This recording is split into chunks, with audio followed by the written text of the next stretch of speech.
Vian has a private sector background and has been pioneering approaches that will help us use business techniques to tackle the demand for illegal wildlife products. And I'm not a business person, so you'll have to bear with me on this one. But Vian, thank you very much for joining us.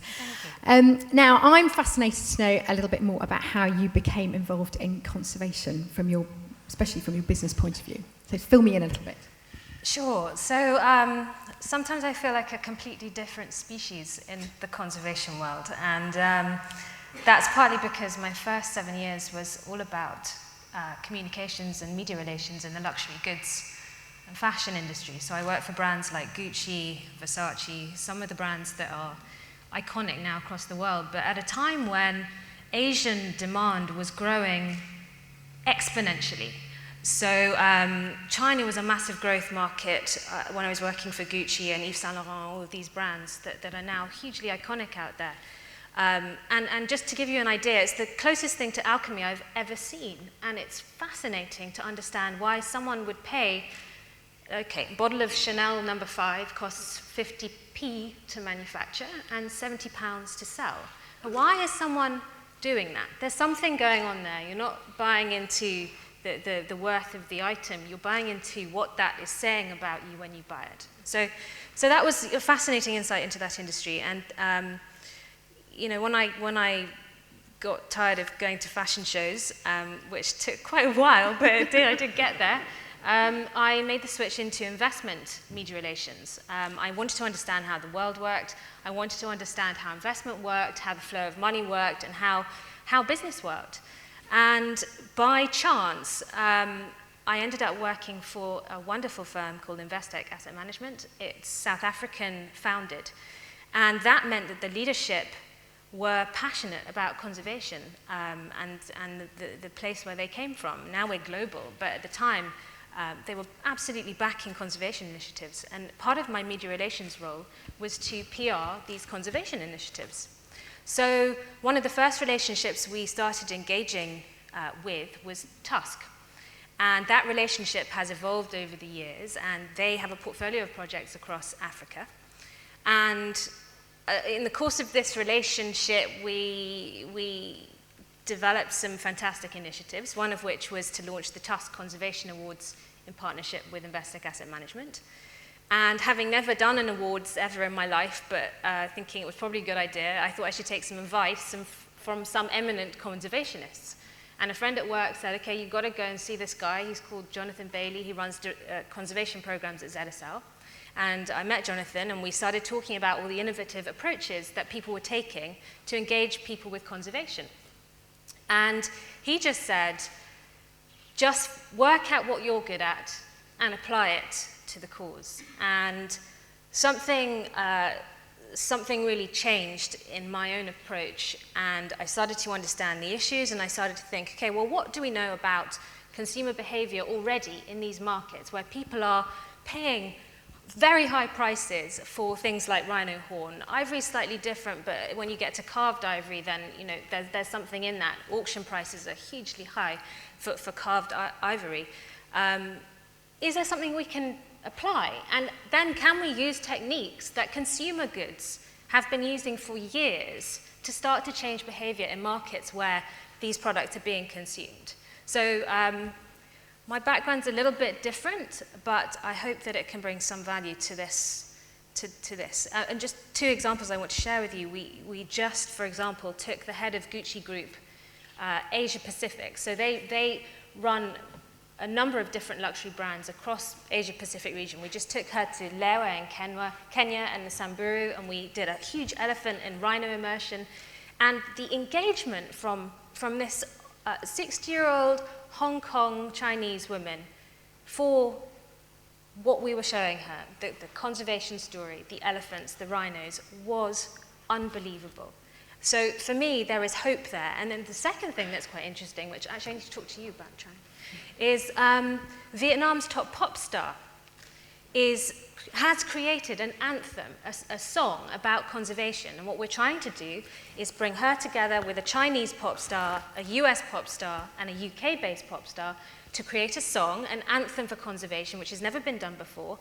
And every single download, we want to have 1 cent going to conservation, because I believe that the power of music, the power of fashion, these platforms can communicate on a very broad global scale to people this message that we're trying to get across. So these are just some of the things that we're trying to do. That's really inspirational stuff. Can you tell me a bit about the report that you've been working on as well? Fill us in a bit. Sure, yeah, absolutely. So I don't quite know how it happened, but I ended up deciding that I would do a PhD. And work very kindly agreed that they would let me do this alongside my normal job, my day job. So one of the first things I wanted to do was understand what demand initiatives are happening right now. So starting with United for Wildlife, which Trang has already mentioned, which is a collaboration of 7 global conservation organizations.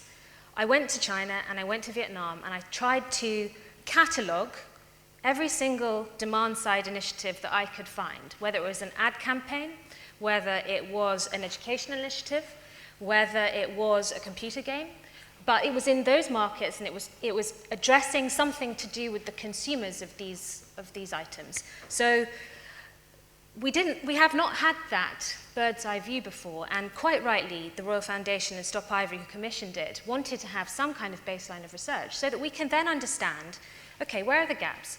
Are we addressing kids in the right way? Are there gaps in addressing corporates? Is that where we need to deploy our resource? Do we need to actually put more money into citizen science? Are we doing surveys that we don't need to be doing? Because 5 different organizations are doing the same survey on Ivory in the same year. Instead, why don't we just have one survey, we all agree on it, we do it once every year for 5 years, then we'll have some baseline trend data. So it's things like that that the coalition of United for Wildlife is really pioneering, and that I think is hugely valuable.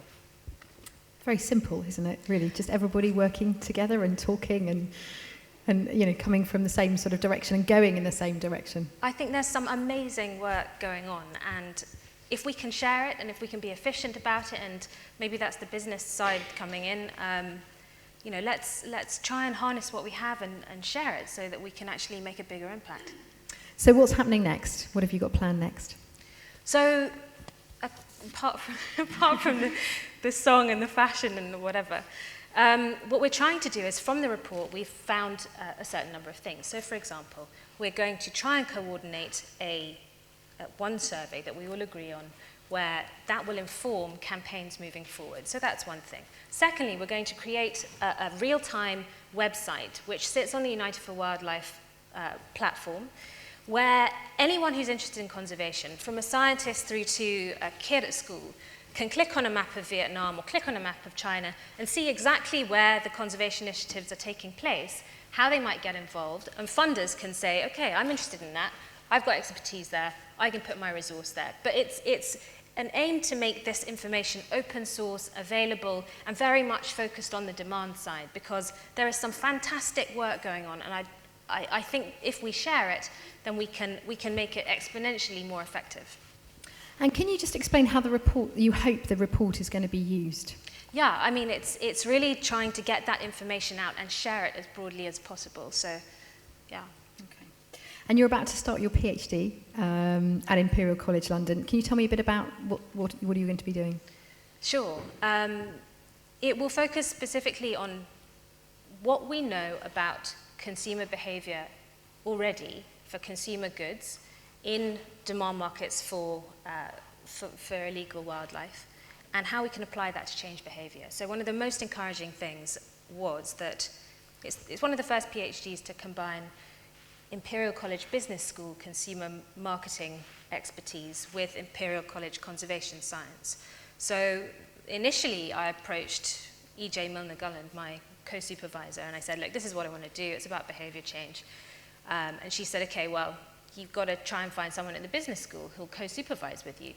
So we went to see Andreas Eisengerich, who's the other guy who I wanted to supervise me, and we sort of laid out this case, and I talked a lot, I think.